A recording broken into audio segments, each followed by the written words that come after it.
오늘 함께 나눌 하나님 말씀은 빌립보서 1장 1절부터 11절까지의 말씀입니다. 빌립보서 1장 1절부터 11절까지의 말씀. 찾으셨으면 저와 여러분들이 한 절씩 교독하겠습니다. 그리스도 예수의 종 바울과 디모데는 그리스도 예수 안에서 빌립보에 사는 모든 성도와 또한 감독들과 집사들에게 편지하노니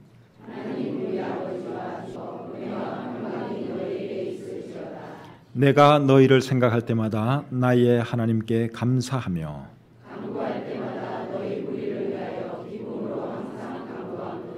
너희가 첫날부터 이제까지 복음을 위한 일에 참여하고 있기 때문이라.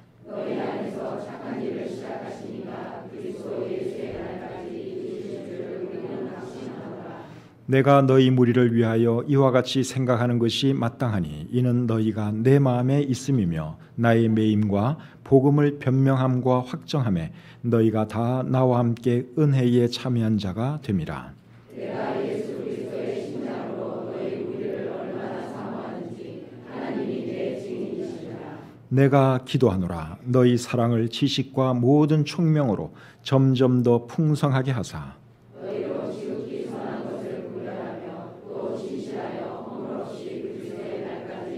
다 같이요. 예수 그리스도로 말미암아 의의 열매가 가득하여 하나님의 영광과 찬송이 되기를 원하노라. 아멘. 살아계신 하나님, 오늘도 우리들을 이곳으로 불러주시고 우리 주님을 예배하게 해주셔서 감사합니다.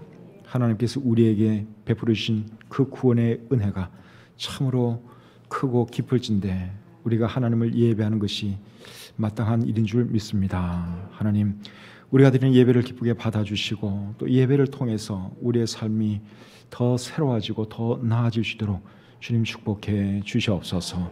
우리 중에 주님 알지 못하는 분 계시면 꼭 예수님 믿고 구원받아서 천국의 소망 가지고 살아갈 수 있도록 은혜 베풀어 주시옵소서. 모든 시종을 주님께 의탁하오며 예수님의 이름으로 기도드립니다. 아멘.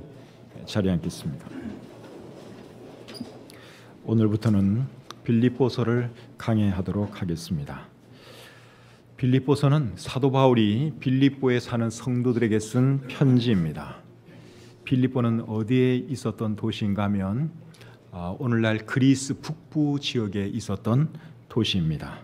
빌립보 교회는 사도 바울이 2차 선교 여행을 하면서 빌립보에 갔을 때 그곳에 있는 사람들에게 복음을 전함으로 시작이 되었습니다. 그 교회 성도들 중에 어떤 사람들이 있었는가 하면 자색 옷감 장사 루디아와 그의 가족들, 그리고 빌립보 간수와 그의 가족들, 이런 사람들이 그 교회의 멤버들이었습니다. 빌립보 교회가 시작되고 나서 10년이 흘렀습니다. 10년이 흐른 뒤에 사도 바울이 빌립보에 있는 성도들에게 편지를 한 통 쓰게 되는데 그 편지가 빌립보서입니다. 사도 바울이 빌립보서를 쓴 장소는 로마에 있는 감옥이었습니다. 감옥에서 기록을 했다 그래서 빌립보서는 에베소서, 골로새서, 빌레몬서와 함께 옥중서신이라고 불리워집니다. 근데 사도 바울이 감옥에서 쓴 책 중에는 방금 말한 이 네 책 말고도 또 한 권 더 있죠. 혹시 기억하십니까? 디모데 후서도 감옥에서 기록을 했죠. 그런데 디모데 후서는 옥중서신이라고 안 그러고 목회서신이라고 합니다. 목회서신이라고 분류되는 책은 3개예요. 디모데전서, 디모데후서, 디도서. 근데 왜 디모데후서는 옥중서신으로 분류를 안 하고 목회서신으로 분류하는가 하면 그 내용이 목회에 관련된 것이 많기 때문에 그렇습니다. 그래서 디모데후서는 감옥에서 기록했지만 옥중서신이라 그러지 않고 목회서신이라 그럽니다. 그리고 옥중서신들과 디모데후서는 기록된 시기도 다르지요. 옥중서신들은 1차로 로마 감옥에 투옥되었을 때 기록을 했고 디모데후서는 1차 투옥되었다가 잠시 풀려난 뒤에 그리고 다시 감옥에 갇힙니다. 그래서 2차 투옥되었을 때 기록을 하죠. 그리고 얼마 안 돼서 사도 바울이 순교당하게 됩니다. 옛날이나 지금이나 감옥에 갇히는 일은 그렇게 유쾌한 일이 아닙니다. 그런데도 사도 바울은 빌립보 성도들만 생각하면 너무너무 행복했습니다. 자, 오늘 본문 3절 4절 말씀을 같이 한번 보겠습니다. 내가 너희를 생각할 때마다 나의 하나님께 감사하며 간구할 때마다 너희 무리를 위하여 기쁨으로 항상 간구함은. 여기 보니까 감사라는 단어가 나오고 기쁨이라는 단어가 나오죠. 그러니까 사도 바울이 감옥 안에서 빌립보 교회 성도들만 생각하면 감사가 나오는 거예요. 그리고 마음에 기쁨이 있었습니다. 그래서 오늘 말씀의 제목이 기쁨을 주는 사람들입니다. 자, 그럼 이제 오늘 이 본문의 내용을 살펴보도록 하겠습니다. 자, 1절 말씀을 우리 같이 한번 읽겠습니다. 1절 시작. 그리스도 예수의 종 바울과 디모데는 그리스도 예수 안에서 빌립보에 사는 모든 성도와 또한 감독들과 집사들에게 편지하노니. 여기 보면 빌립보서의 기록자가 누구고 수신자가 누구인가를 밝히고 있죠. 기록하신 분은 누굽니까? 바울과 디모데라 그랬어요. 바울과 디모데. 그러면 바울과 디모데가 공동으로 기록을 했느냐? 그건 아니에요. 여러분들이 빌립보서를 쭉 읽어보시면 나라는 표현이 나오고 그 나는 이제 바울이고요. 그리고 디모데에 대해서는 그라는 3인칭을 씁니다. 그래서 실제로 쓴 것은 사도 바울이 있었어요. 그런데 바울 곁에 누가 있었는가 하면 디모데가 있었죠. 그래서 디모데와 바울이 한 마음으로 이제 빌립보 성도들에게 편지를 쓰다 보니까 실제로 쓴 분은 바울이지만 바울이 그의 동료 디모데의 이름도 이 편지 속에 포함시켜 준 것입니다. 그리고 빌립보서의 수신자는 누구로 여기에 기록되어 있습니까? 빌립보에 사는 성도와 감독들과 집사들이라고 소개를 하고 있죠. 근데 여기 순서를 우리가 좀 잘 보시는 게 좋을 것 같습니다. 제일 먼저 누가 나왔어요? 성도. 그 다음이 감독들, 그 다음에 집사들이 나왔습니다. 왜 성도들을 제일 먼저 넣었을까요?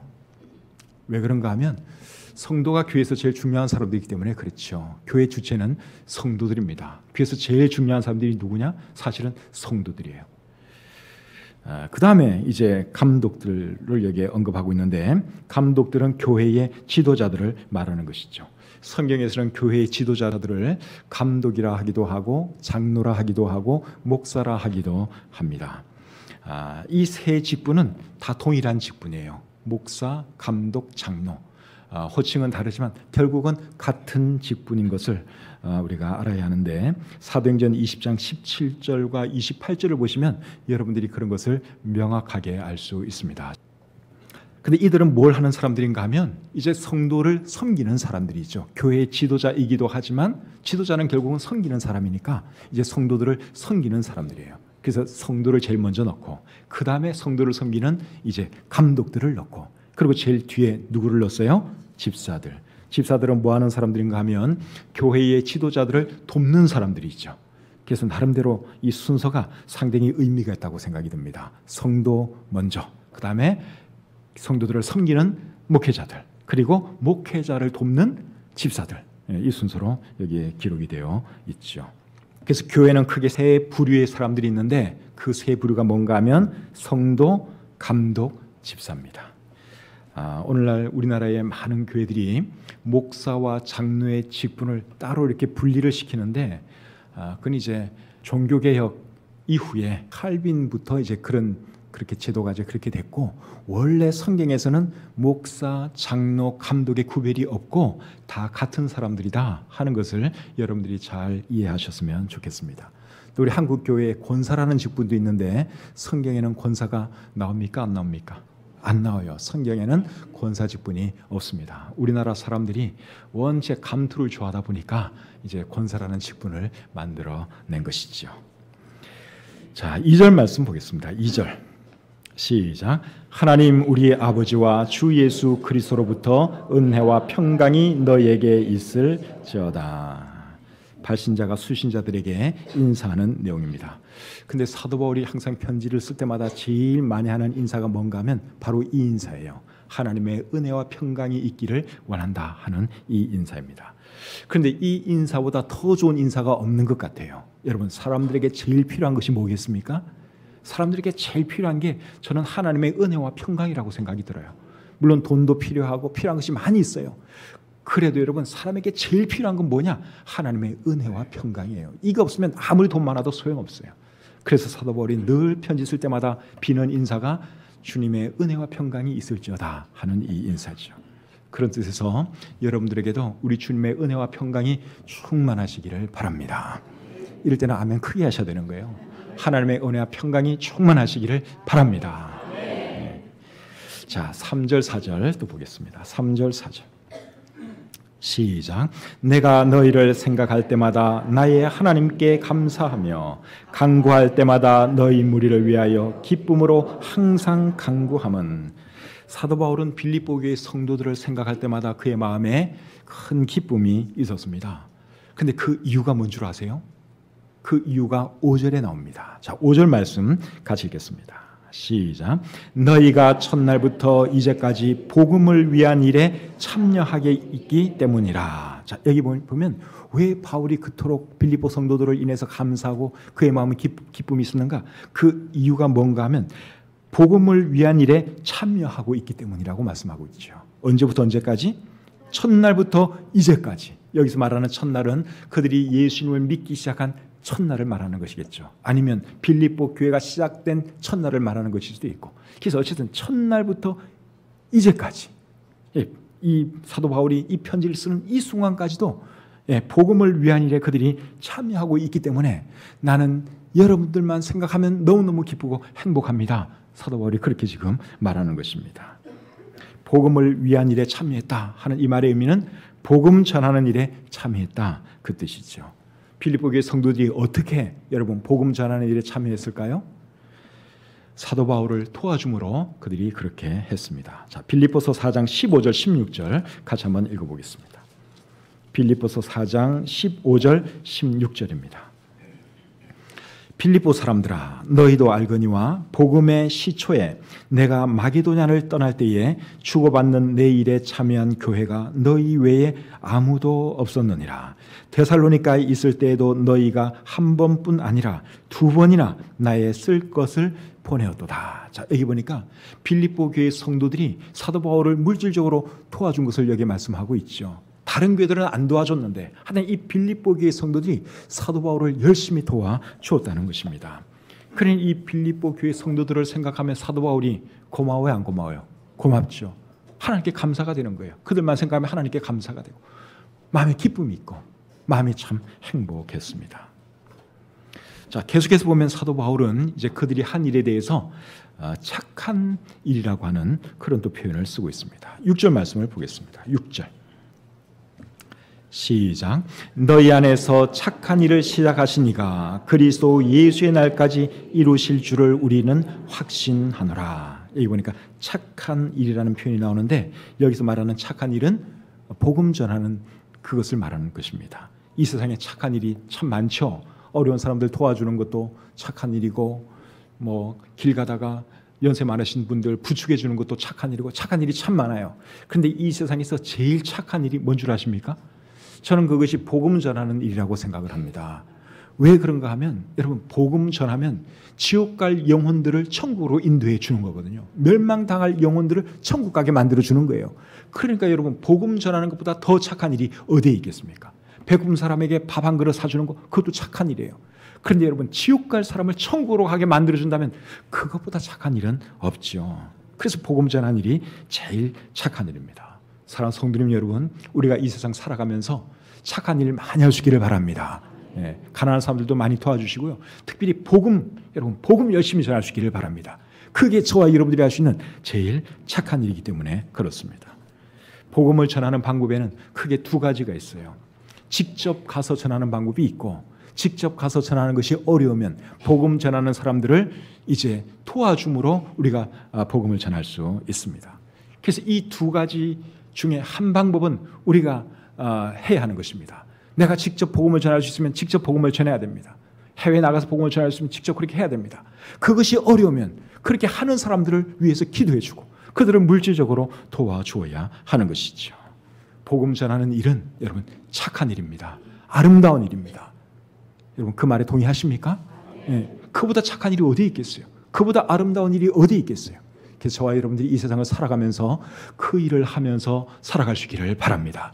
그 일을 하라고 하나님께서 저와 여러분들을 지금까지 이 땅에 좀 살도록 하게 하신 줄 믿습니다. 그런데 빌립보 교회 성도들이 그 일을 잘한 거예요. 그러니 사도 바울은 그들만 생각하면 감사가 있고 기쁨이 있었던 것이죠. 사도 바울에게 있어서 빌립보 성도들은 기쁨을 주는 사람들이었습니다. 빌립보 성도들은 사도 바울에게 기쁨을 주는 사람들이었어요.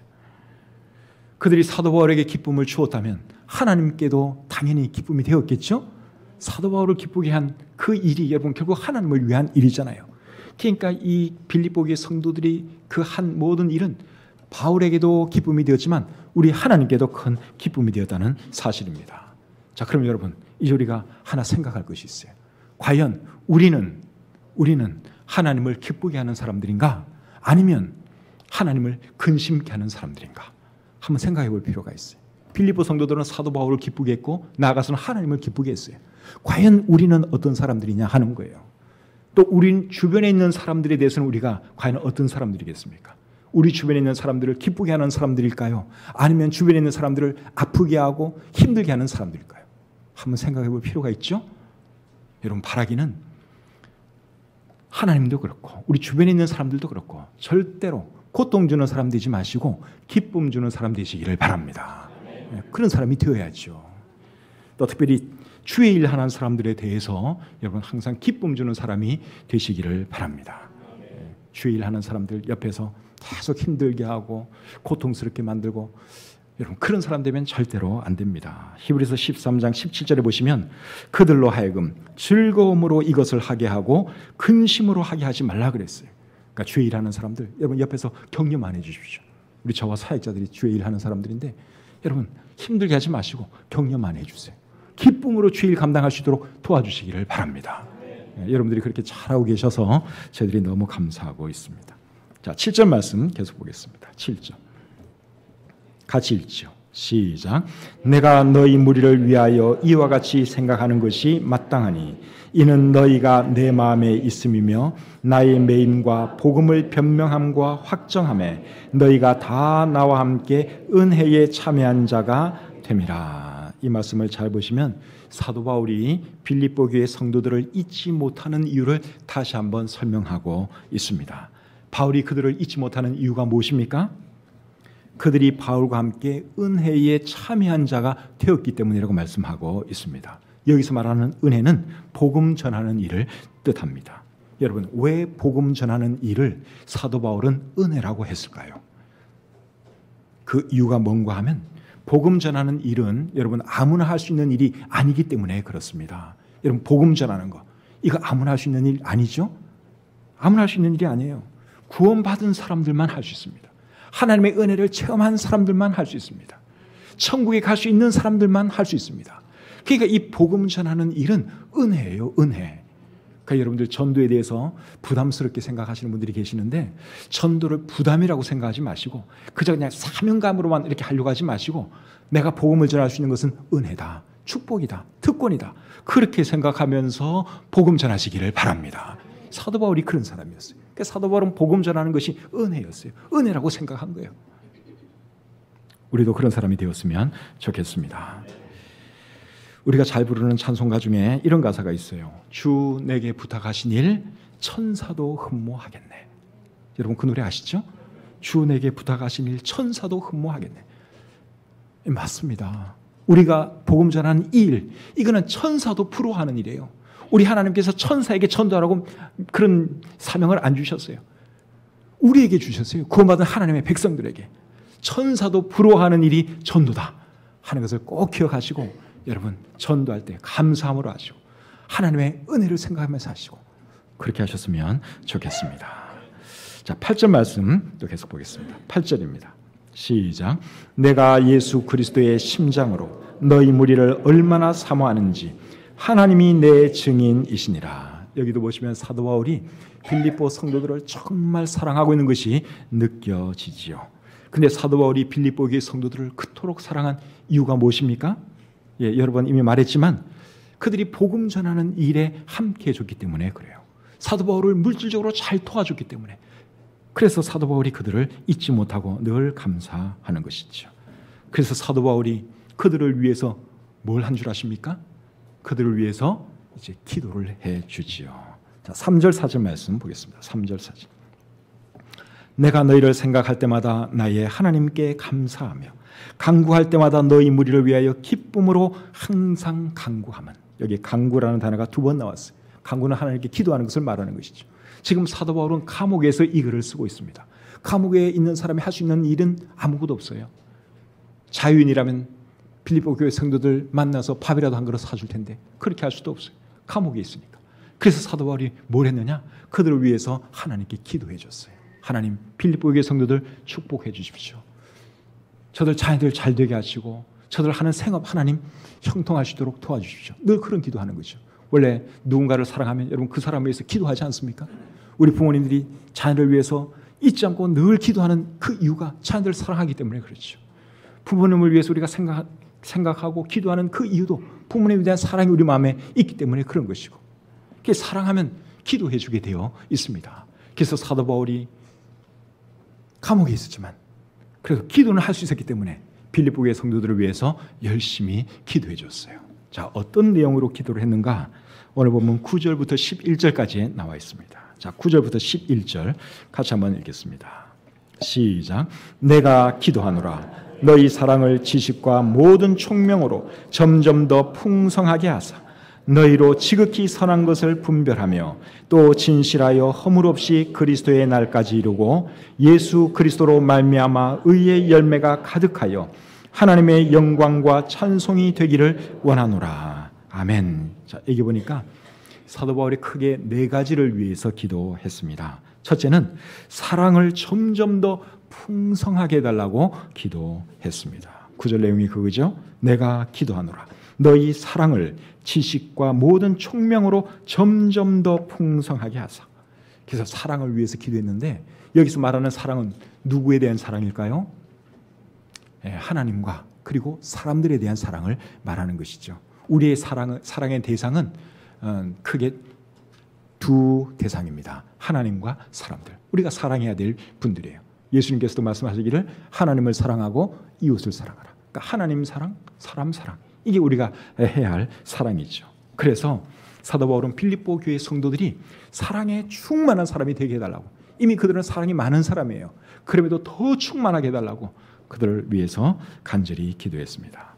그런데 그냥 사랑이 풍성하게 해달라고 기도하지 않고 지식과 모든 총명으로 점점 더 풍성하게 해달라고 기도했습니다. 여러분, 왜 지식과 모든 총명으로 점점 더 풍성하게 해달라고 기도했을까요? 그냥 사랑이 많아지게 해주세요. 그렇게 기도하면 되는데 그렇게 하지 않고 지식과 모든 총명 가운데 더 사랑을 많이 하는 사람 되게 해주세요. 왜 그렇게 기도했을까요? 그 이유는 뭔가 하면 여러분, 지식과 총명이 있어야 사랑을 더 잘할 수 있기 때문에 그렇습니다. 여기서 말하는 총명은 지각을 말하는 거예요. 통찰력을 말하는 것입니다. 사람들이 마땅히 사랑해야 할 대상들을 제대로 사랑하지 못하는 이유가 뭔 줄 아십니까? 지식이 없어서 그래요. 지각이 없어서 그런 거예요. 남편이 아내를 사랑하고 아내가 남편을 사랑해야 되는데 제대로 사랑하지 못하는 이유가 뭘까요? 남편에 대한 지식, 아내에 대한 지식이 부족하기 때문에 그런 거예요. 내 남편을 내가 조금 더 이해한다면, 내 아내를 내가 조금 더 이해한다면 더 많이 사랑하게 될 것입니다. 부모가 자식을 사랑하고 자식이 부모를 사랑해야 되는데 그렇게 잘 하지 못하는 이유가 뭘까요? 지식과 총명이 부족하기 때문에 그런 거예요. 부모가 자식을 좀 더 잘 이해한다면, 또 자식은 부모를 조금 더 잘 이해한다면 더 많은 사랑을 하게 될 것입니다. 하나님께 대해서도 마찬가지고 사람들에 대해서도 마찬가지예요. 그래서 사도 바울이 지식과 모든 총명으로 사랑이 점점 더 풍성하게 해달라고 기도한 것입니다. 사랑하는 성도님 여러분, 저와 여러분들은 하나님을 더 잘 알고 그리고 사람들을 더 잘 알아서 하나님도 더 많이 사랑하고 사람들도 더 많이 사랑할 수 있기를 바랍니다. 자, 두 번째로 무엇을 위해서 기도했는가 하면 지극히 선한 것을 분별하게 해달라고 기도했지요. 10절 상반절에 그렇게 나와 있습니다. 너희로 지극히 선한 것을 분별하며, 지극히 선한 것을 분별하게 해달라 하는 이 말은 가장 가치 있는 일이 무엇인지 분별하게 해달라 그런 뜻입니다. 여러분, 이 세상에서 제일 가치 있는 일이 뭘까요?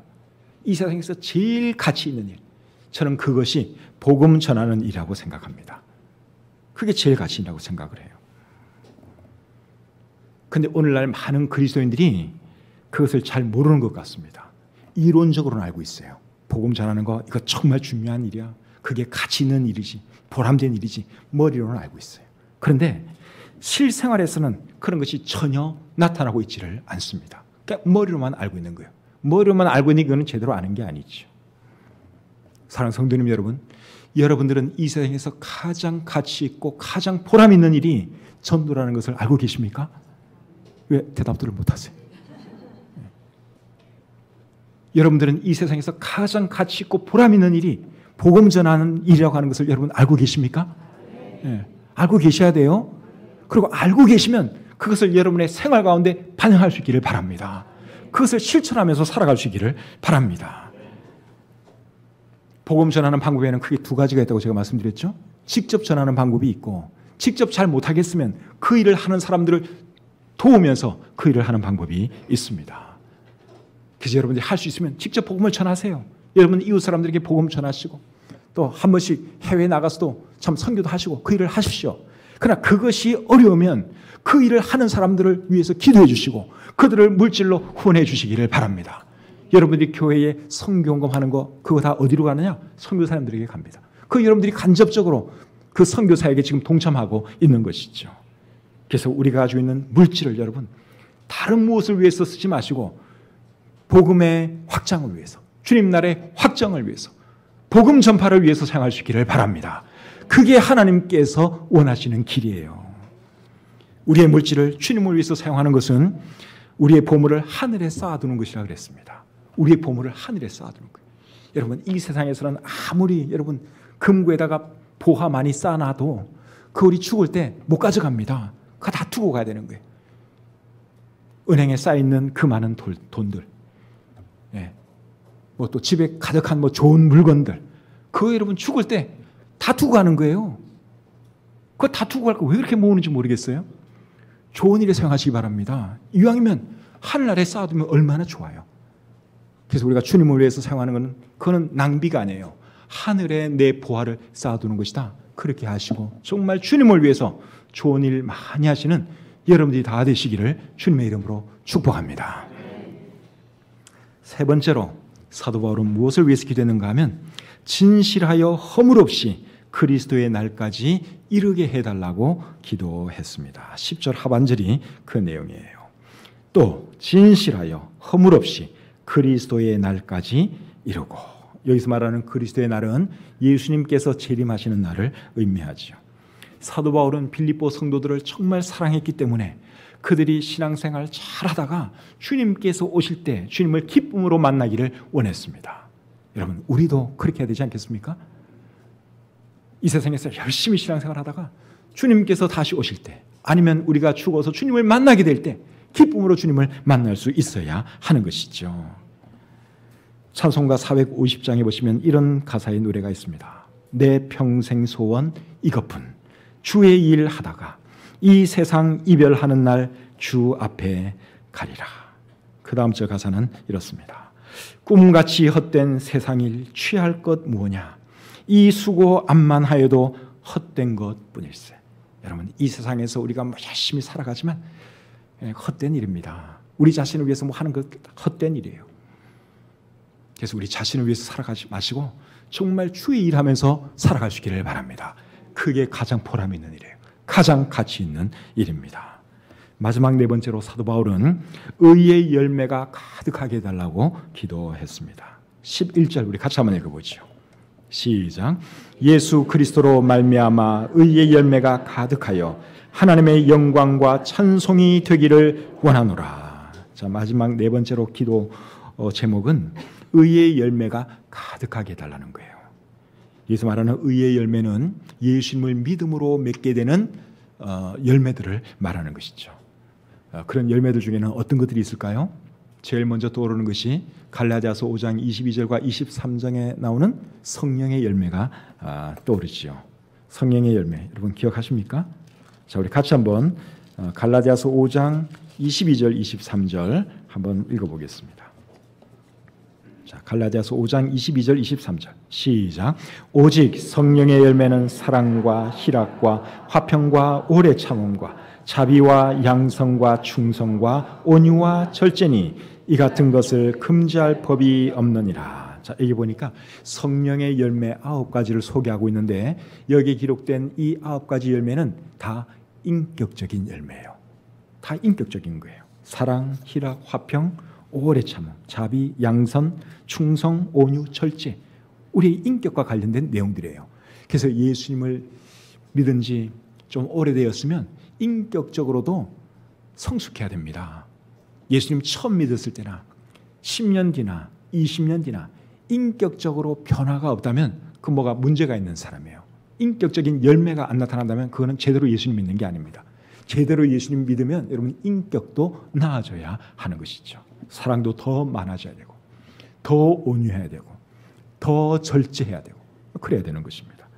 또 로마서 6장 22절에 보시면 거룩함의 열매에 대해서 말씀을 하고 있고 로마서 1장 13절에는 구령의 열매, 골로새서 1장 10절에는 선한 일의 열매, 히브리서 13장 15절에는 입술의 열매에 대해서 말씀하고 있습니다.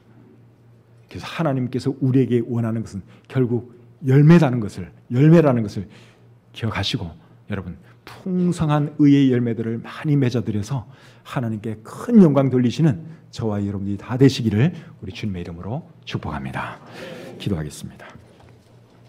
하나님 아버지, 오늘도 저희들에게 귀한 주일을 허락해 주시고 우리 주님의 은혜를 생각하면서 하나님께 예배로 나아가시도록 해주셔서 참 감사합니다.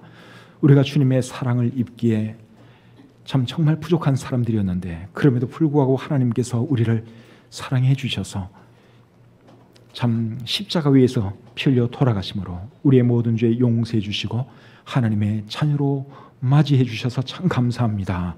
하나님 우리의 한평생 삶이 늘 하나님께 감사하는 삶이 되게 도와주시고 또 예수 그리스도를 알지 못하는 사람들에게 끊임없이 복음 전하는 저희들의 삶이 되게 해 주시옵소서. 주신 말씀을 감사하오며 예수님의 이름으로 기도드립니다. 아멘.